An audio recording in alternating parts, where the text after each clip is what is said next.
In the 17th year of Pekah son of Remaliah, Ahaz son of Jotham, sovereign of Yehudah, began to reign. Ahaz was 20 years old when he began to reign, and he reigned 16 years in Jerusalem. And he did not do what was right in the eyes of Yahweh his Elohim, as his father David had done.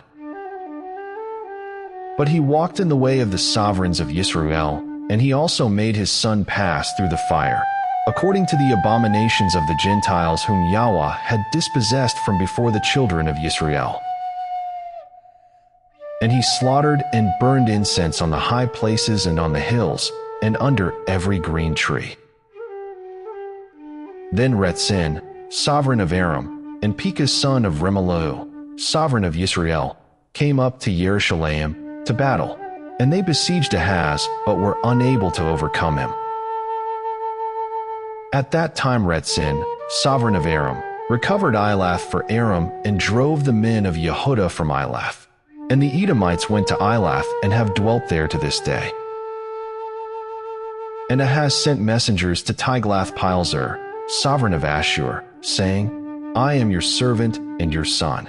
Come up and save me from the hand of the sovereign of Aram and from the hand of the sovereign of Israel, who are rising up against me. And Ahaz took the silver and gold that was found in the house of Yahweh and in the treasuries of the house of the sovereign, and sent it as a present to the sovereign of Ashur. And the sovereign of Ashur listened to him.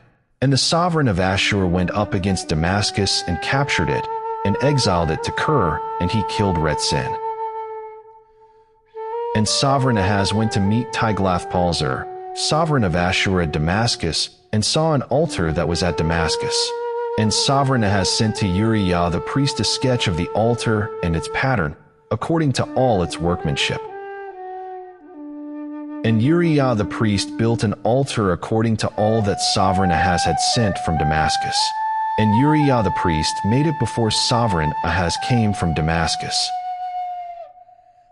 And when the sovereign came from Damascus, the sovereign saw the altar, and the sovereign approached the altar and made offerings on it.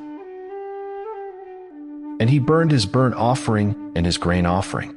And he poured his drink offering and sprinkled the blood of his peace offerings on the altar. And the bronze altar which was before Yahweh he brought from the front of the house, from between the new altar and the house of Yahweh, and put it on the north side of his altar.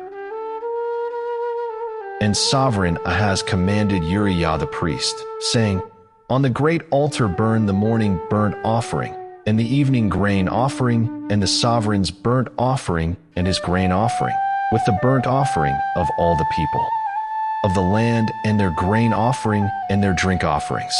And sprinkle on it all the blood of the burnt offering and all the blood of the slaughtering. And the bronze altar is for me to inquire by. And Uriah the priest did according to all that sovereign Ahaz commanded. And sovereign Ahaz cut off the side panels of the stands and removed the basins from them.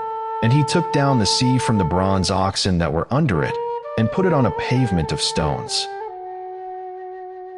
And the covered way which they had built in the house for the Sabbath and the sovereign's outer entrance, he took from the house of Yahweh, because of the sovereign of Ashur. And the rest of the acts of Ahaz which he did, are they not written in the book of the annals of the sovereigns of Yehudah? So Ahaz slept with his fathers, and was buried with his fathers in the city of David. And Hizkiyahu his son reigned in his place.